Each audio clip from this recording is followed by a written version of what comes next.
志远，房子我不要，但是你知道吗？林雅婷坐在法官面前，声音平静得如同湖水。按照婚姻法，那套别墅虽然写的是别人的名字，但首付和贷款都是用我们的夫妻共同财产购买的。陈志远的脸色瞬间变得煞白。我有权要求返还这473万元的购房款，并且要求承担这套房子的升值收益。另外，我已经把所有的购房证据提交给了法院，包括你和第三者的聊天记录。这一刻，陈志远才明白，自己一直以为很聪明的计划，原来从头到尾都在妻子的掌控之中。大家好，开始今天的分享之前，希望你能给人间烟火点个订阅，我将会分享更多优质的内容。江南的春天总是来得特别早。林雅婷站在办公室的落地窗前，看着楼下车水马龙的街道。作为华源制药集团的财务总监，他已经在这个位置上工作了3年，年薪80万，在这座2线城市里算得上是精英阶层。雅婷，今天下班早点回家，我做你最爱吃的糖醋排骨。手机里传来丈夫陈志远温和的声音。好的，我6点准时到家。林雅婷的嘴角浮现一丝微笑。结婚5年了，志远依然会在她加班的时候主动做饭，这让她觉得自己很幸福。回到家，餐厅里已经摆好了热腾腾的饭菜。陈志远围着围裙从厨房走出来，脸上带着宠溺的笑容。怎么样，闻起来香不香？他走过来，想要拥抱妻子。林雅婷却在这时注意到了他身上淡淡的香水味，不是他常用的那款，很香。辛苦你了，他笑着说道，内心却产生了一丝疑虑。对了，公司最近来了几个新员工，都很年轻有活力。陈志远一边盛饭一边随意地说道。是吗？男生女生？林雅婷装作不经意地问。有男有女，不过有个叫苏小小的小姑娘特别有灵气，做设计很有天赋。志远的眼中闪过一丝不易察觉的光芒。林雅婷低头吃饭，没有再说话。她从来不是那种喜欢无理取闹的女人，但是作为一个在商场摸爬滚打多年的职业女性，她的敏感度告诉她，有些事情正在悄悄发生改变。晚上，志远躺在床上玩手机，他把手机拿得比平时更远，而且时不时会偷偷笑一下。在看什么呢？林雅婷靠过去想要看看。哦，没什么，就是同事群里在聊工作的事。志远快速锁屏，然后翻身背对着他。我有点累了，先睡了。林雅婷静静地躺在黑暗中，听着身边男人逐渐平缓的呼吸声。她想起刚才闻到的香水味，想起他突然变得鬼鬼祟祟的手机，想起他提到那个叫苏小小的女孩时眼中的光芒。第六感告诉他，他的婚姻正在面临前所未有的挑战。周5晚上，公司组织团建聚餐，林雅婷作为高管，也被邀请参加陈志远所在的建筑公司的活动。雅婷姐，你真的好厉害，这么年轻就当上了财务总监。一个清脆的女声在她身后响起。林雅婷转身，看到一个长相清纯的年轻女孩正看着她，眼中满是崇拜。你就是小小吧？志远经常提起你。林雅婷温和地笑了笑，苏小小的脸微微红了一下。陈经理对我很照顾，我刚来公司什么都不懂，多亏了他耐心指导。林雅婷注意到，他说话时眼神会不自觉地瞟向志远的方向。是吗？志远一向乐于助人。林雅婷的语气依然温和，但眼神却多了几分审视。雅婷姐，你和陈经理感情真好，我特别羡慕你们这种神仙眷侣。苏小小低头摆弄着手里的酒杯，将来我也希望能找到像陈经理这样的男人。这句话说得很轻，但林雅婷听得很清楚，她的嘴角依然保持着得体的微笑，内心却如明镜一般。小小，你还年轻，不用着急。林雅婷轻轻拍了拍她的肩膀，好男人可遇不可求。而且她停顿了一下，眼神意味深长地看着苏小小，已经有主的男人就不要惦记了。苏小小的脸色微微一变，但很快又恢复了纯真的模样。雅婷姐说的对，我会记住的。聚餐结束后，回家的路上，志远主动开口：小小这个小姑娘怎么样？挺好的，很聪明，也很有想法。林雅婷选择了一个微妙的词汇。什么意思？志远有些紧张地问。没什么特别的意思，就是觉得这个女孩不像表面看起来那么简单。志远沉默了一会儿，你想多了，她就是个刚毕业的小女生。林雅婷没有再说话，只是静静地看着车窗外飞逝的夜景。她知道有些话说得太明白，反而会适得其反。现在她需要的是观察和等待。接下来的几个月，林雅婷开始留意丈夫的一举一动。志远开始频繁加班，经常到9点10点才回家。最近项目比较紧，需要多盯着点，这是他给出的解释。林雅婷表面上表示理解，暗地里却开始了自己的调查。她托朋友打听到，志远所在的公司最近确实有几个项目在进行，但工作强度并没有大到需要天天加班的程度。更重要的是，他发现志远开始注重外表了。以前他对穿着打扮从不上心，现在却开始买昂贵的衬衫和皮鞋。这套衣服不错，什么时候买的？林雅婷装作随意地问。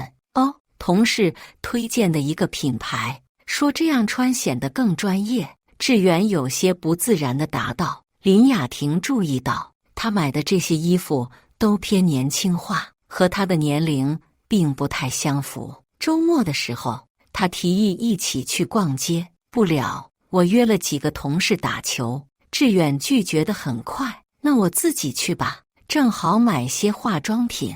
林雅婷开车到了市中心的商场，没想到在化妆品专柜遇到了志远和苏小小。两人站在香水柜台前，志远正在让苏小小试用不同的香水。这款怎么样？志远的声音充满宠溺。挺好闻的，不过太贵了。苏小小撒娇般地说道。没关系，我买给你。志远毫不犹豫地掏出信用卡。林雅婷站在不远处，清楚地看到了这一幕。她没有冲过去质问，也没有愤怒地离开，而是拿出手机悄悄录下了这个画面。然后她转身走向另一个专柜，若无其事地继续购物。半个小时后，志远回到家，脸上还带着愉悦的笑容。打球怎么样？林雅婷问道。挺好的，出了一身汗，感觉很舒服。志远走向浴室。对了，我在商场买了些东西，花了不少钱。林雅婷故意说道。没关系，你想买什么就买什么。志远头也不回地说。林雅婷看着他的背影，嘴角浮现一丝冷笑。他刚刚给小三买香水花了几千块，现在却装得如此大方。这个男人真的把他当傻子了。林雅婷开始更加有计划地收集证据。她发现志远的信用卡账单上出现了很多异常消费，除了给苏小小买香水，还有高档餐厅的双人消费，电影院的情侣座，甚至还有酒店的开房记录。亲爱的，这个月信用卡怎么花了这么多？林雅婷拿着账单问道。志远的脸色变了一下，但很快镇定下来。最近和客户应酬比较多，花费确实有点高。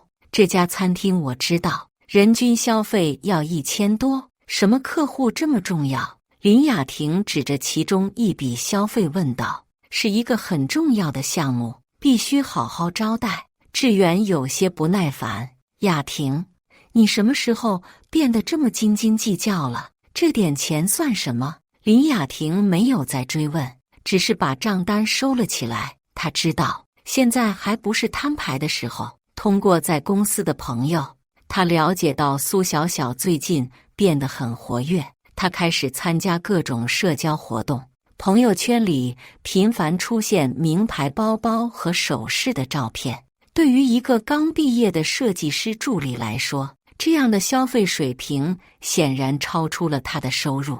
更让林雅婷在意的是，苏小小开始在公司里表现得越来越张扬。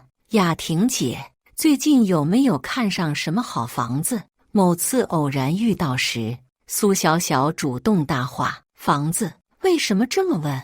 林雅婷有些疑惑：“就是随便聊聊。我觉得女人一定要有自己的房子，这样才有安全感。”苏小小的眼中闪过一丝得意：“你说的对，女人确实应该有自己的房子。”林雅婷意味深长地看着他：“不过，买房这种事还是要量力而行。”苏小小的笑容僵了一下：“当然了，我现在还买不起，只是想想而已。”林雅婷注意到他说这话时眼神有些闪烁。回到家，他开始查询最近的房产交易信息。作为财务总监，他有自己的渠道可以获取这些数据。果然，他发现苏小小最近一直在关注城东的一个别墅项目。这个项目刚刚开盘，户型都是300-400平的大房子，总价都在500万以上。以苏小小的收入，根本不可能买得起这样的房子，除非有人为他买单。林雅婷决定主动出击，她找到一个合适的机会，在志远面前提起了买房的话题。“亲爱的，我们是不是应该考虑换套大一点的房子？”志远正在看电视，听到这话明显愣了一下。“为什么突然想换房子？我们现在住的不是挺好的吗？现在房价涨得这么快，早买早受益。”林雅婷坐到他身边：“而且我们也有能力买更好的房子了。”志远的表情有些复杂：“你想买哪里的？”我看了看，城东那个绿城别墅项目不错，环境好，配套也齐全。林雅婷故意说出了苏小小一直在关注的那个项目。志远的脸色瞬间变得很难看。那个地方太偏了，而且价格虚高，没有投资价值。他急忙反对：“是吗？我觉得还不错啊。”林雅婷装作不解的样子：“要不我们这个周末去看看？”“不用了，我对那个项目了解，真的不值得买。”志远的语气有些急躁：“如果你真想换房子，我们可以看看其他的地方。”林雅婷点点头，没有再坚持。她已经得到了想要的答案。志远之所以这么反对他买那个项目的房子，一定是因为他另有打算，而这个打算很可能就是给苏小小买房。当天晚上，志远在阳台上打了一个很长的电话。林雅婷假装睡着，实际上却在仔细地听着。“你放心，那个项目我已经在关注了。”志远的声音压得很低。“不过雅婷刚才也提到了这个地方，我担心他会起疑心。我们再等等，等我找到合适的理由，相信我，我一定会给你一个家的。”林雅婷在黑暗中握紧了拳头。她现在100%确定，志远正在计划给苏小小买房，而且他们的关系已经发展到了同居的地步。接下来的几天，林雅婷开始暗中调查那个别墅项目的详细情况。她发现这个项目确实如志远所说，地段偏僻，配套不全，投资价值有限。但对于一个想要金屋藏娇的男人来说，这里确实是个不错的选择。远离市区，不容易被熟人撞见，而且环境私密，很适合偷情。他还通过朋友了解到，苏小小最近经常出入这个项目的售楼处，已经看了好几次房，一切都在验证他的猜测。现在他需要等待志远主动提出买房的要求，机会来得比林雅婷预想的要快。2周后的一个周末，志远突然提起了买房的话题。雅婷，我最近想了想，你说的对，我们确实应该买套投资房。林雅婷抬头看着他，表情很平静。哦，你改变主意了？是的，我重新研究了一下市场，觉得现在确实是个好时机。志远努力让自己看起来很真诚。那你觉得应该买哪里的？志远沉默了一会儿，然后说，城东那个绿城别墅项目，我仔细分析了一下，其实还是有投资价值的。林雅婷差点要笑出声来，2周前还说没有投资价值，现在却又改口说有投资价值。这个男人撒谎的技术实在是太差了，是吗？那我们什么时候去看看？林雅婷装作很感兴趣的样子。这个周末怎么样？我提前约一下售楼处。好的，没问题。志远没想到妻子会同意的这么爽快，心里既高兴又有些不安。他不知道的是，林雅婷已经开始布局，准备给他和苏小小一个终生难忘的教训。周6上午，夫妻2人开车前往售楼处。路上，志远显得有些紧张，时不时地看手机。你在看什么？林雅婷问道。哦，没什么，就是确认一下时间。志远收起手机。到了售楼处，销售顾问很热情地接待了他们。陈先生，您来了，房源我都给您留着呢。林雅婷注意到，销售顾问对志远很熟悉，显然不是第一次见面。这位是我太太，她想实地看看房子。志远介绍道。太太您好，您眼光真好，我们这个项目绝对是投资的首选。销售顾问带着他们看了几套房子，就在他们准备看第3套房的时候，苏小小巧合地出现了。陈经理，雅婷姐，你们怎么在这里？她表现得很惊讶。我们来看房子，你呢？林雅婷温和地问道。我也是来看房的，不过就是随便看看，买不起。苏小小低头说道，表情有些羞涩。就在这时，销售顾问无意中说了一句，苏小姐，您看中的那套房子，陈先生今天也要看，要不你们一起看看？现场瞬间安静下来，苏小小的脸色变得煞白，志远也愣在了原地，只有林雅婷嘴角浮现出一丝几乎察觉不到的微笑。真是太巧了，小小您也看中了同一套房子。林雅婷的声音轻柔如水，但却让在场的2个人感到巨大的压力。志远的额头开始冒汗，他没想到销售顾问会说漏嘴，更没想到苏小小会在这个时候出现。是这样的，小小之前问过我这个项目的情况，我觉得不错，所以今天带你来看看。他努力解释着。原来如此。林雅婷点点头，表情依然平静。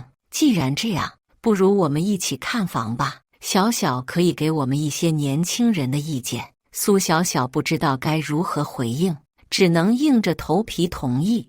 接下来的看房过程变得极其诡异。林雅婷表现得很专业，仔细询问房子的各种细节，包括产权、贷款、税费等问题。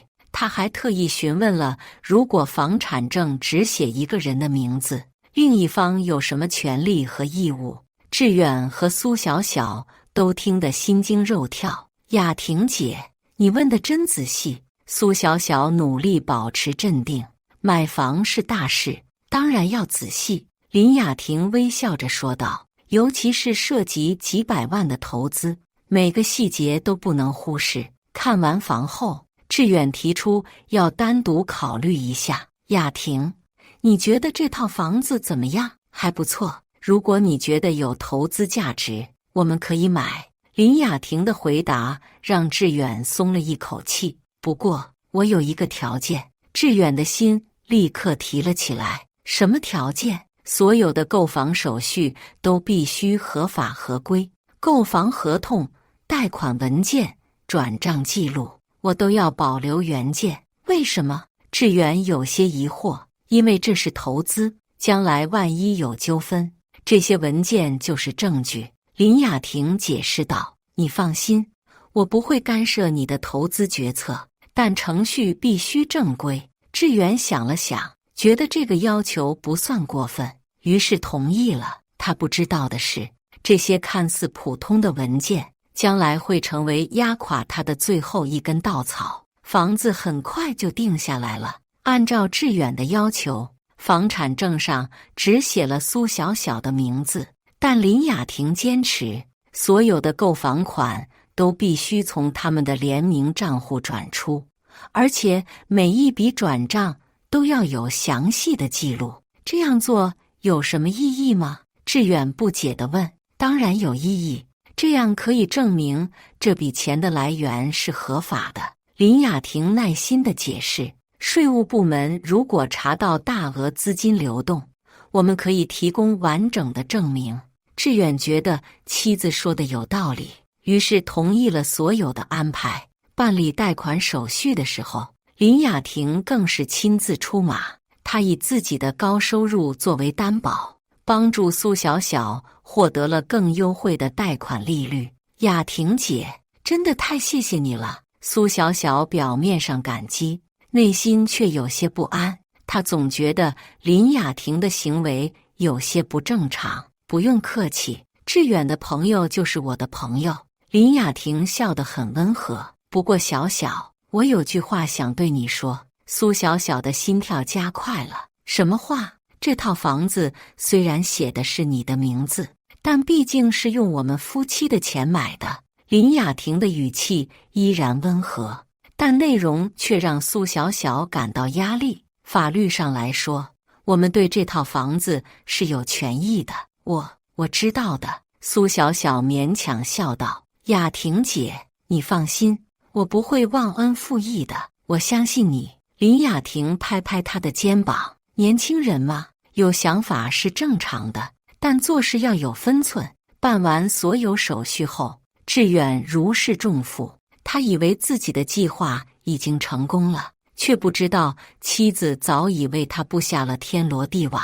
苏小小搬进新房子的那天，林雅婷还特意准备了礼物，祝贺你有了新家。她把一束花递给苏小小，希望你能在这里过得开心。苏小小接过花，心情复杂。她原本以为林雅婷是个傻女人，现在却觉得她深不可测。志远开始频繁夜不归宿，他的借口永远是工作需要。但林雅婷知道他去了哪里，她没有质问，也没有跟踪，而是静静地等待着。她知道这场游戏已经进入了最后阶段。春节过后，苏小小开始在社交媒体上大肆炫耀自己的新家。她发了很多别墅内部的照片，还配上了终于有了属于自己的家这样的文字。林雅婷看着这些照片，内心毫无波澜。她已经通过自己的渠道了解到，志远所在的公司最近遇到了资金困难，几个大项目相继出现问题，公司的现金流出现了危机。而志远为了维持在苏小小面前的形象，不仅花光了自己的积蓄，还偷偷借了不少钱。林雅婷通过银行的朋友确认，志远的个人征信记录上已经出现了多笔小额贷款。这个男人为了给小三买房，已经把自己逼到了绝路。志远，你最近是不是压力很大？某天晚上，林雅婷关心地问道。还好，就是工作上的事情多一些。志远勉强笑道。如果有什么困难，一定要告诉我，我们是夫妻，应该共同面对。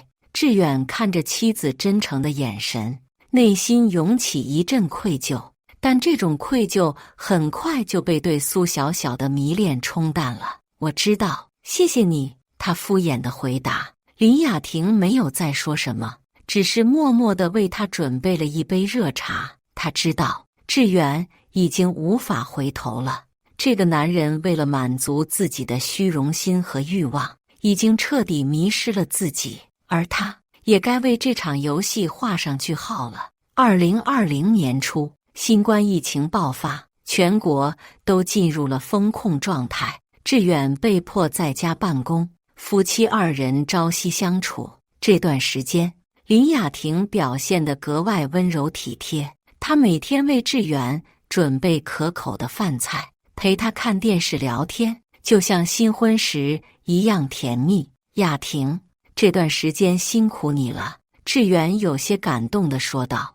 我发现我们很久没有像现在这样安静地相处了。是啊，平时工作都太忙了。林雅婷靠在他的肩膀上，其实这样的生活也很好，简单平静。志远有些动摇了，他想起了刚结婚时的美好时光，想起了妻子对他的好。也许他应该结束和苏小小的关系，回到家庭中来，但这种想法只持续了很短的时间。当苏小小发来信息抱怨一个人在别墅里太孤单的时候，志远的心又开始动摇了。他开始找各种借口外出，去别墅陪伴苏小小。林雅婷看在眼里，什么都没说。她知道有些人是永远不会改变的，既然如此，她也没必要再给他机会了。疫情结束后，生活逐渐恢复正常，志远的公司情况越来越糟，几个主要客户都终止了合作，他个人的经济状况也岌岌可危，信用卡账单越来越多，还款压力越来越大。与此同时，苏小小对他的要求也越来越高，他要更好的包包，更昂贵的首饰，更频繁的旅行。志远感到压力巨大，但又舍不得失去这个年轻漂亮的女人，他开始考虑离婚。在他看来，只要和林雅婷离了婚，分到一半的财产，就可以解决所有的问题，而且离婚后他就可以和苏小小光明正大的在一起了。这个想法一旦产生，就在他心中生根发芽。2020年6月的一个周末，志远终于提出了离婚。雅婷，我们谈谈吧。他的表情很严肃。林雅婷放下手中的书，平静地看着他。谈什么？我觉得我们可能不太适合继续生活在一起了。志远鼓起勇气说道。为什么这么说？林雅婷的语气依然平静，仿佛在讨论天气。我们之间已经没有感情了，每天就像室友一样生活。志远避开他的眼神，与其这样互相折磨，不如好聚好散。林雅婷沉默了一会儿。你想要离婚？是的。志远点点头。我已经想了很久，我觉得这样对大家都好。那财产怎么分？林雅婷直接问道。志远有些意外，他会这么直接。按照法律规定，夫妻共同财产一人一半，包括那套别墅。志远的心跳加快了，他以为林雅婷不知道那套房子的存在。什么别墅？他装傻道。就是你花400多万给苏小小买的那套。林雅婷的语气依然很平静。志远的脸色瞬间变得煞白。你都知道。我从一开始就知道。林雅婷站起身来，走到窗边。志远，你以为你演得很好吗？志远彻底愣住了，他没想到妻子竟然从头到尾都知道真相。既然你都知道，为什么不阻止我？他困惑地问道。林雅婷转过身，看着他的眼睛。因为我想看看你到底能蠢到什么程度。这句话像一把刀，狠狠地插在志远的心上。你什么意思？你以为把房子写在别人名下，离婚的时候我就拿不到了？林雅婷冷笑道。志远，你太小看我了。志远感到一阵眩晕。那套房子虽然写的是苏小小的名字，但首付和贷款都是用我们的夫妻共同财产支付的。林雅婷一字一句地说道：按照婚姻法的规定，我有权要求返还这笔钱，并且要求承担相应的升值收益，而且我已经把所有的购房证据都提交给了法院，包括你们的聊天记录、转账记录以及购房合同。志远彻底崩溃了，他瘫坐在沙发上，整个人仿佛老了10岁。你从什么时候开始计划这一切的？从你第一次在我面前提到苏小小的时候。林雅婷的声音没有任何感情。志远，你以为你很聪明，其实你就是个蠢货。你以为我会像那些傻女人一样哭哭闹闹地挽留你？你错了，我只会让你付出代价。志远看着眼前这个陌生的女人，感到深深的恐惧。这还是那个温柔贤惠的妻子吗？雅婷，我们还能重新开始吗？他抱着最后一丝希望问道。林雅婷摇摇头，不能了，志远，有些东西一旦破碎，就再也无法修复了。离婚诉讼很快就开始了。林雅婷请了市里最好的律师，而志远因为经济困难，只能请一个普通的律师。法庭上，林雅婷的律师出示了大量的证据，包括志远和苏小小的聊天记录、购房时的转账记录，以及苏小小在社交媒体上炫耀的照片。法官大人，这些证据清楚地表明，被告利用夫妻共同财产为第三者购买房产，这是对婚姻的背叛，也是对原告财产权益的侵害。律师慷慨陈词，原告要求返还购房款473万元，并要求承担该房产的升值收益。志远的律师试图反驳：法官大人，那套房产的产权明确属于苏小小女士，与夫妻共同财产无关，而且我当事人购买该房产是出于投资考虑，并非为了第三者。林雅婷的律师立刻反击：如果是投资行为，为什么产权不写被告的名字？如果不是为了第三者，为什么在购房过程中要隐瞒原告？而且我们有被告亲口承认的录音，他明确表示要给第三者一个家。说着，律师播放了一段录音。志远的脸色变得煞白，正是志远在阳台上和苏小小通话的内容。他没想到妻子竟然录了音。法官听完所有证据后，宣布休庭。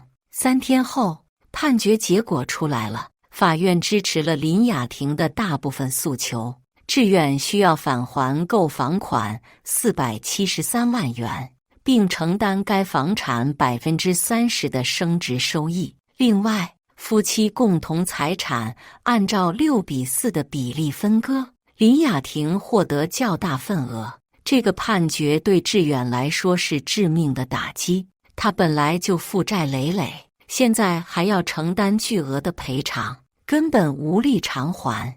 而苏小小在得知这个结果后，立刻提出了分手。志远，我们还是算了吧，他在电话里说道，我觉得我们不太适合。小小，你不能这样对我！志远崩溃地喊道，我为你付出了这么多，你不能在我最困难的时候离开我。对不起，我已经想清楚了。苏小小的声音很冷漠，我还年轻，我想要的是安稳的生活，不是这样的麻烦。说完，他就挂断了电话。志远试图再次联系他，但发现自己已经被拉黑了。那套别墅也很快被法院查封拍卖，用来偿还债务。离婚手续办完的那天，志远坐在法院门口的台阶上，望着手里的离婚证书，整个人仿佛老了10岁。他想起了5年前的结婚典礼，想起了妻子穿着婚纱的美丽模样。那时候的他怎么也不会想到会有今天这样的结局。林雅婷从法院里走出来，经过他身边时停下了脚步。志远，有句话我想对你说。志远抬起头，眼中满是绝望。什么？谢谢你让我看清了什么是真正的聪明。林雅婷的声音很轻，但每个字都清晰地传到他的耳中。真正聪明的人，不是会算计别人的人，而是能够保护自己的人。说完，他转身离开，再也没有回头。志远看着他的背影，突然明白了一切。从一开始，他就不是林雅婷的对手。他以为自己在下一盘很大的棋，其实只是在妻子设好的棋局里自投罗网，而他所有的算计都成了对方手中的证据。6个月后，林雅婷用分割到的财产在市中心买了一套更好的房子，她重新开始了自己的生活，比以前更加独立和自信。而志远不仅失去了妻子，还因为无法偿还债务，连工作都丢了。他最后只能搬回父母家，重新开始自己的人生。苏小小在得知志远的境况后，很快就和公司的另一个已婚男人勾搭上了。他的朋友圈里又开始出现各种名牌包包和首饰的照片，只是这一次买单的人换了。后记：1年后，林雅婷在一次同学聚会上遇到了志远，他看起来憔悴了很多，头发也白了不少。雅婷，他主动打招呼，语气有些局促。志远。林雅婷点点头，表情平静。过得还好吗？还不错。你呢？我也还行。志远勉强笑道。雅婷，有件事我想对你说。什么事？对不起。志远的声音很小，但很真诚。我知道我做错了，我也知道说什么都没用了，但我还是想对你说一声对不起。林雅婷看着他，眼中没有恨意，也没有同情。志远，我们都要为自己的选择负责。你选择了背叛，我选择了保护自己，这就是结果。志远点点头，没有再说话。他知道，有些东西一旦失去，就永远不会再回来了。而他失去的，不只是一个妻子，更是一个真正爱他的人。但这个世界不相信眼泪，只相信实力。林雅婷用她的智慧和坚强，给所有人上了一课。在这个世界上，最好的复仇不是歇斯底里，而是让对方为自己的愚蠢付出代价。而最好的保护，不是依赖别人的良心，而是依靠自己的能力。这个故事告诉我们，婚姻需要忠诚，但更需要尊重。当一个人失去了对婚姻的尊重，失去的就不只是另一半的信任，还有自己的未来。而那些试图用算计和背叛获得幸福的人，最终只会品尝到自己种下的苦果。正如林雅婷所说，真正聪明的人，不是会算计别人的人，而是能够保护自己的人。在这场没有硝烟的战争中，他用自己的方式赢得了最后的胜利。而这个胜利不只是财产上的，更是人格上的。他用自己的行动证明了一个道理：善良不等于软弱，宽容不等于纵容。